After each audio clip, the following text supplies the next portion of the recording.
আকাশবাণী আগরতলা। স্থানীয় সংবাদ পড়ছি চন্দন লেখাপাল। এখনকার বিশেষ বিশেষ খবর হলো, খাদ্য সচিব রাভেল হেমেন্দ্র কুমার আজ জানিয়েছেন, রাজ্যে বর্তমানে নিত্য প্রয়োজনীয় পণ্য সামগ্রীর পর্যাপ্ত মজুত রয়েছে। রাজ্য বিদ্যুৎ নিগমের পক্ষ থেকে আজ জানানো হয়েছে, গতকালের ঝড় বৃষ্টিতে রাজ্য জুড়ে বিদ্যুৎ ব্যবস্থাপনার ব্যাপক ক্ষয়ক্ষতি হয়েছে। কংগ্রেস নেতা রাহুল গান্ধী উত্তরপ্রদেশের রায়বেরেলি আসনের জন্য আজ মনোনয়নপত্র জমা দিয়েছেন। আবহাওয়ার পূর্বাভাসে বলা হয়েছে, আগামী রবিবার এবং সোমবার দেশের উত্তর পূর্বাঞ্চলে বজ্রঝড় এবং দমকা হাওয়া সহ ভারী থেকে অতি ভারী বৃষ্টিপাতের সম্ভাবনা রয়েছে। এবারে আসছি বিস্তারিত সংবাদে। খাদ্য সচিব রাভেল হেমেন্দ্র কুমার আজ জানিয়েছেন, রাজ্যে বর্তমানে নিত্য প্রয়োজনীয় পণ্য সামগ্রীর পর্যাপ্ত মজুত রয়েছে। পণ্যবাহী ট্রেন চলাচল এবং জাতীয় সড়কে জ্বালানিবাহী ট্যাঙ্কার চলাচল ব্যাহত হওয়ায় রাজ্যে পেট্রোল ডিজেলের ওপর রেশনিং ব্যবস্থা অব্যাহত রয়েছে। আজও রাজধানী আগরতলা সহ রাজ্যের বিভিন্ন পেট্রোল পাম্পে পেট্রোল ডিজেলের জন্য যানবাহনের দীর্ঘ লাইন দেখা গেছে। খাদ্য অধিকর্তা নির্মল অধিকারী জানিয়েছেন, পরবর্তী সিদ্ধান্ত না আসা পর্যন্ত রাজ্যে পেট্রোল ডিজেল সরবরাহে সরকারি নিয়ন্ত্রণ বজায় থাকবে। সামগ্রিক পরিস্থিতি পর্যালোচনার জন্য আজ আগরতলায় খাদ্য সচিব রাভেল হেমেন্দ্র কুমারের পৌরোহিত্যে এক বৈঠক অনুষ্ঠিত হয়। এই বৈঠকে খাদ্য দপ্তর, এনএফ রেলওয়ে, পরিবহন দপ্তর, ইন্ডিয়ান অয়েল কর্পোরেশনের আধিকারিকরা উপস্থিত ছিলেন। রাজ্য বিদ্যুৎ নিগমের পক্ষ থেকে আজ জানানো হয়েছে, উত্তর জেলা, ঊনকোটি, খোয়াই, সিপাহীজলা, গোমতী, দক্ষিণ ত্রিপুরা ও ধলাই জেলায় গতকালের ঝড় বৃষ্টিতে বিদ্যুৎ ব্যবস্থাপনার ব্যাপক ক্ষয়ক্ষতি হয়েছে। এর মধ্যে সবচাইতে বেশি সিপাহীজলা জেলায় প্রাথমিক হিসেব অনুযায়ী গতকালের ঝড় বৃষ্টিতে 166 কিলোমিটারেরও বেশি পরিবাহী তার ছিঁড়ে গেছে। 235টি বিদ্যুতের খুঁটি ভেঙে পড়েছে। ট্রান্সফরমার ক্ষতিগ্রস্ত হয়েছে 30টি। বিদ্যুৎ দপ্তরের প্রাথমিক হিসেব অনুযায়ী আর্থিক ক্ষয়ক্ষতির পরিমাণ প্রায় 1,42,00,000 টাকা। উদ্ভূত পরিস্থিতিতে বিদ্যুৎ পরিষেবা কিভাবে দ্রুত স্বাভাবিক করা যায় সে বিষয়ে আলোচনার জন্য আজ বিদ্যুৎ নিগমের এক বৈঠক অনুষ্ঠিত হয়। বিদ্যুৎমন্ত্রী রতনলাল নাথের পৌরোহিত্যে অনুষ্ঠিত এই বৈঠকে উপস্থিত ছিলেন বিদ্যুৎ নিগমের ব্যবস্থাপক অধিকর্তা দেবাশিস সরকার, মহাব্যবস্থাপক স্বপন দেববর্মা সহ অন্যান্য আধিকারিকরা। বৈঠক থেকে গৃহীত সিদ্ধান্ত অনুযায়ী বিদ্যুৎ নিগমের প্রকৌশলীরা অতিরিক্ত কর্মীদের সঙ্গে নিয়ে পরিষেবা স্বাভাবিক করার কাজে নেমেছেন। নিগমের তরফে বলা হয়েছে, বিপর্যস্ত পরিষেবাকে স্বাভাবিক করে তুলতে বিদ্যুৎ নিগমের কাজে সহযোগিতা করতে জনসাধারণের প্রতি আহ্বান জানানো হয়েছে। চাকরির পরীক্ষা দিতে যাওয়ার পথে যান দুর্ঘটনায় আসামে রাজ্যের এক যুবকের মৃত্যু এবং বহু পরীক্ষার্থী আহত হওয়ার ঘটনায় আজ আগরতলায় ত্রিপুরা স্টেট কোঅপারেটিভ ব্যাংকের সামনে বিক্ষোভ প্রদর্শন করে প্রদেশ যুব কংগ্রেস।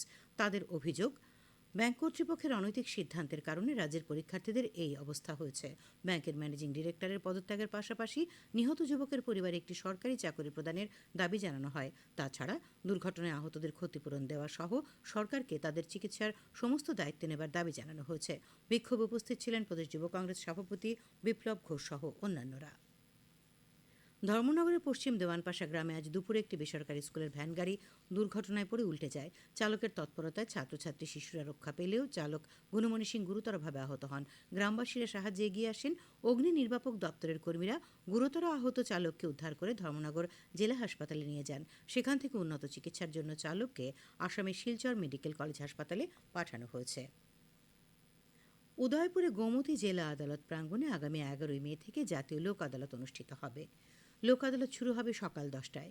জাতীয় লোক আদালতে মোটর অ্যাক্সিডেন্ট, পারিবারিক মামলা, এমভি অ্যাক্ট, টিপি অ্যাক্ট, এক্সাইজ অ্যাক্ট এবং ব্যাংক লোন সংক্রান্ত বিষয় নিষ্পত্তির জন্য তোলা হবে। শুখা মরশুমে পানীয় জল সংকট নিরসনে সিপাহীজলা জেলায় ব্যাপক উদ্যোগ গ্রহণ করেছে পানীয় জল ও স্বাস্থ্য বিধান দপ্তর। জেলার অন্তর্গত যে সমস্ত অঞ্চলে পর্যাপ্ত বৃষ্টির অভাবে ভূগর্ভস্থ জলের স্তর নিচে নেমে গেছে, সেই সমস্ত অঞ্চলগুলিতে ট্যাঙ্কারে করে জল সরবরাহ করা হচ্ছে। ডিডব্লিউএস বিশালগড় ডিভিশনের এক্সিকিউটিভ ইঞ্জিনিয়ার সুবীর দাস জানিয়েছেন, প্রতিদিন প্রায় 15টি ট্যাঙ্কারের মাধ্যমে জল সরবরাহ করা হচ্ছে। এই ব্যবস্থা গ্রহণের ফলে বর্তমানে জেলার কোথাও পানীয় জলের কোনো সংকট নেই বলে তিনি জানান। খবর প্রচারিত হচ্ছে আকাশবাণীর আগরতলা কেন্দ্র থেকে। কংগ্রেস নেতা রাহুল গান্ধী উত্তরপ্রদেশের রায়বেরেলি আসন থেকে আজ মনোনয়নপত্র জমা দিয়েছেন। মনোনয়নপত্র জমা দেওয়ার আগে তিনি একটি রোড শো করেন। প্রবীণ কংগ্রেস নেতা সোনিয়া গান্ধী, দলের সভাপতি মল্লিকার্জুন খার্গে, সাধারণ সম্পাদক প্রিয়াঙ্কা গান্ধী ভদ্রা এবং অশোক গেহলট সহ দলীয় কর্মীরা এই রোড শোতে সামিল হন।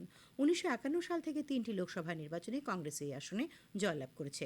সোনিয়া গান্ধী 2004 সাল থেকে ধারাবাহিকভাবেই এই আসনে জয়ী হয়ে আসছেন।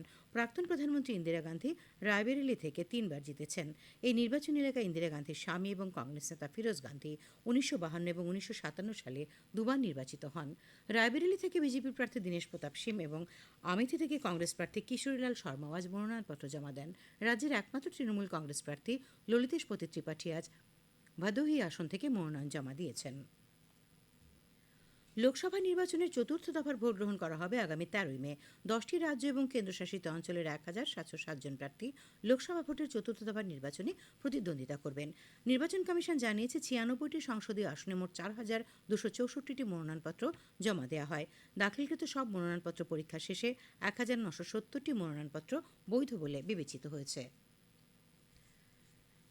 আগরতলা পুর নিগমের 36 নম্বর ওয়ার্ডের পক্ষ থেকে পথ চলতি মানুষজনদের মধ্যে আজ ঠান্ডা পানীয় জল ও শরবত বিতরণ করা হয়। উপস্থিত ছিলেন আগরতলা পুর নিগমের মেয়র দীপক মজুমদার সহ অন্যান্যরা। আগরতলা পুর নিগমের পক্ষ থেকে সিটি সেন্টারের সামনেও আজ পথ চলতি মানুষের মধ্যে জল ও ফল বিতরণ করা হয়। এই কর্মসূচিতে উপস্থিত ছিলেন পুর মেয়র দীপক মজুমদার, তার সঙ্গে ছিলেন কর্পোরেটর রত্না দত্ত ও অন্যান্যরা। এদিকে বিজেপি খয়েরপুর মণ্ডল যুব মোর্চার উদ্যোগে খয়েরপুর বাজারে পানীয় জল ও ফল আজ বিতরণ করা হয়। উপস্থিত ছিলেন বিধায়ক রতন চক্রবর্তী এবং বিজেপি যুব মোর্চার সভাপতি সুশান্ত দেব। বিজেপি তেলিয়ামুড়া যুব মোর্চার উদ্যোগে আজ তেলিয়ামুড়া বাজার প্রাঙ্গণে পথচারীদের মধ্যে ঠান্ডা পানীয় বিতরণ করা হয়। তাছাড়া তেলিয়ামুড়া বিদ্যালয়ে আজ বৃক্ষরোপণ করা হয়। এই বৃক্ষরোপণ কর্মসূচিতে উপস্থিত ছিলেন বিজেপির রাজ্য যুব মোর্চার সভাপতি তথা বিধায়ক সুশান্ত দেব সহ তেলিয়ামুড়া যুব মোর্চার কার্যকর্তারা, ছিলেন তেলিয়ামুড়া মণ্ডলের যুব নেতৃবৃন্দ। সুশান্ত দেব বলেন, এই কর্মসূচি যুব মোর্চার উদ্যোগে সারা রাজ্যেই পালন করা হবে। চলতি তীব্র দাবদাহ, আর্দ্র আবহাওয়া ও বৃষ্টির অভাবে ঊনকোটি জেলা সদর কৈলাসহরে মাছ চাষে নানা অসুবিধা হচ্ছে। উদ্ভূত পরিস্থিতিতে মৎস্য দপ্তর থেকে কৈলাসহরে মাছ চাষিদের এই সময়ে করণীয় কর্তব্য বিষয়ে সচেতন করা হচ্ছে। উল্লেখ্য, যেসব পুকুর বা জলাশয়ে জলস্তর দুপুর থেকে কমে যায় সেখানে অতিরিক্ত গরমে মাছের রেণু পোনা মরে যায়। বৃষ্টির অভাবে মাছের রেণু উৎপাদন বিলম্বিত হচ্ছে কৈলাসহরে। প্রচণ্ড গরমে মাছের ক্ষতরোগ ইউএসের প্রাদুর্ভাব দেখা দিয়েছে। কৈলাসহরের মৎস্য তত্ত্বাবধায়ক প্রণবকান্তি নাথ এক সাক্ষাৎকারে আজ জানিয়েছেন, তপ্ত আবহাওয়ার কারণে উদ্ভূত পরিস্থিতিতে মৎস্য দপ্তর থেকে মাছ চাষিদের করণীয় বিষয়ে পরামর্শ দেওয়া হচ্ছে। প্রখর সূর্যকিরণ থেকে মাছেদের রক্ষায় পুকুরে নিয়ন্ত্রিতভাবে কচুরিপানা মজুত রাখতে বলা হয়েছে। পান্থ স্পোর্টিং সোসাইটির উদ্যোগ এবং ত্রিপুরা তথ্য সংস্কৃতি দপ্তরের সহযোগিতায় আজ আগরতলার স্বামী বিবেকানন্দ ময়দানে শুরু হল দুদিনব্যাপী পঞ্চম গড়িয়া উৎসব, ঐতিহ্যবাহী খাদ্য উৎসব এবং বর্ষবরণ উৎসব। উপস্থিত ছিলেন তথ্য সংস্কৃতি দপ্তরের অধিকর্তা বিম্বিসার ভট্টাচার্য, ত্রিপুরা ট্রাভেল রিসার্চ ইনস্টিটিউটের অধিকর্তা আনন্দহরি জমাতিয়া, পান্থ স্পোর্টিং সোসাইটির সভাপতি ও সম্পাদক। উৎসবে সাংস্কৃতিক অনুষ্ঠান পরিবেশনের পাশাপাশি বিভিন্ন ধরনের ঐতিহ্যবাহী খাবারের স্টলও রয়েছে। ভারতের নির্বাচন কমিশনের উদ্যোগে বিগত 2 বছরে দেশের পিছিয়ে পড়া জনজাতি বা পিবিটিজি ও অন্যান্য জনজাতি সম্প্রদায়ের জনগণকে নির্বাচনী প্রক্রিয়ার সঙ্গে ব্যাপকভাবে যুক্ত করার প্রচেষ্টা সফল হয়েছে। দেখা গেছে 2024-এর সাধারণ নির্বাচনে প্রথম ও দ্বিতীয় ধাপে বিভিন্ন রাজ্য এবং কেন্দ্রশাসিত অঞ্চলে বিপুল সংখ্যায় জনজাতি সম্প্রদায়ের নির্বাচকরা ভোট দিয়েছেন। দেশের গ্রেট নিকোবরের সম্পূর্ণ সম্প্রদায়ের জনজাতিরা এবার প্রথমেই নির্বাচনে তাদের ভোটাধিকার প্রয়োগ করেছেন, যা প্রকৃত অর্থে ঐতিহাসিক ঘটনা। ভারতের নির্বাচন কমিশন আরও জানিয়েছে, বিগত 2 বছরে দেশের পিছিয়ে পড়া শ্রেণীর জনজাতিদের ভোটার তালিকায় অন্তর্ভুক্ত করার জন্য ভোটার তালিকা সংশোধনের সময় যে সমস্ত রাজ্যে পিছিয়ে পড়া জনজাতিদের বসবাস রয়েছে সেখানে বিশেষ প্রচার শিবিরের আয়োজন করা হয়। ত্রিপুরায় পিছিয়ে পড়া জনজাতি শ্রেণীর ব্রু ভোটাররা ধলাই জেলা, উত্তর ত্রিপুরা জেলা, গোমতী জেলা এবং দক্ষিণ ত্রিপুরা জেলার বিভিন্ন প্রত্যন্ত ও পাহাড়ি এলাকায় বসবাস করছেন। তাদেরও বিশেষভাবে ভোটদানের এবার উদ্যোগ নেওয়া হয়েছিল। উল্লেখ্য, ভারতের মোট জনসংখ্যার 8.6% হচ্ছেন জনজাতি অংশের মানুষ। তাদের মধ্যে 75টি জনজাতি সম্প্রদায় হচ্ছে পিছিয়ে পড়া জনজাতি শ্রেণীর। নতুন নতুন জায়গায় ভোট কেন্দ্র খোলাতে পিছিয়ে পড়া জনজাতি শ্রেণীর ভোটাররা বেশি সংখ্যায় এবার ভোট দিতে পেরেছেন। ভারতের আবহাওয়া দপ্তর জানিয়েছে যে আগামী রবিবার পর্যন্ত দেশের পূর্বাঞ্চলে এবং সোমবার পর্যন্ত দক্ষিণ উপকূলের তাপপ্রবাহ অব্যাহত থাকতে পারে। আবহাওয়ার পূর্বাভাসে বলা হয়েছে, আগামী রবিবার এবং সোমবার দেশের উত্তর পূর্বাঞ্চলে বজ্রঝড় এবং দমকা হাওয়া সহ ভারী থেকে অতি ভারী বৃষ্টিপাতের সম্ভাবনা রয়েছে। আগামীকাল রাজ্যের আকাশ আংশিক মেঘাচ্ছন্ন থাকবে। 2-1 জায়গায় বজ্রবিদ্যুৎ সহ হালকা থেকে মাঝারি পর্যায়ে বৃষ্টিপাতের সম্ভাবনা রয়েছে। তাপমাত্রা সর্বোচ্চ 37 ডিগ্রি সেলসিয়াস এবং সর্বনিম্ন 26 ডিগ্রি সেলসিয়াসের কাছাকাছি থাকবে। আজ দিনের সর্বোচ্চ তাপমাত্রা ছিল 37 22.2 ডিগ্রি সেলসিয়াস এবং সর্বনিম্ন 23.6 ডিগ্রি সেলসিয়াস। আগামী 24 ঘন্টায় রাজ্যের সব জেলায় বিক্ষিপ্তভাবে বজ্র বিদ্যুৎ সহ বৃষ্টি, সঙ্গে ঘন্টায় 30 থেকে 40 কিলোমিটার বেগে ঝোড়ো হাওয়া বয়ে যাওয়ার সতর্কবার্তাও জারি করা হয়েছে। শেষ করার আগে খবরের বিশেষ অংশগুলি আর একবার। খাদ্য সচিব রাভেল হেমেন্দ্র কুমার রাজ জানিয়েছেন, রাজ্যে বর্তমানে নিত্য প্রয়োজনীয় পণ্য সামগ্রীর পর্যাপ্ত মজুত রয়েছে। রাজ্য বিদ্যুৎ নিগমের পক্ষ থেকে আজ জানানো হয়েছে, গতকালের ঝড় বৃষ্টিতে রাজ্য জুড়ে বিদ্যুৎ ব্যবস্থাপনার ব্যাপক ক্ষয়ক্ষতি হয়েছে। কংগ্রেস নেতা রাহুল গান্ধী উত্তরপ্রদেশের রায়বেরেলি আসন থেকে আজ মনোনয়নপত্র জমা দিয়েছেন। আবহাওয়ার পূর্বাভাসে বলা হয়েছে, আগামী রবি এবং সোমবার দেশের উত্তর পূর্বাঞ্চলে বজ্রঝড় ও দমকা হাওয়া সহ ভারী থেকে অতি ভারী বৃষ্টিপাতের সম্ভাবনা রয়েছে।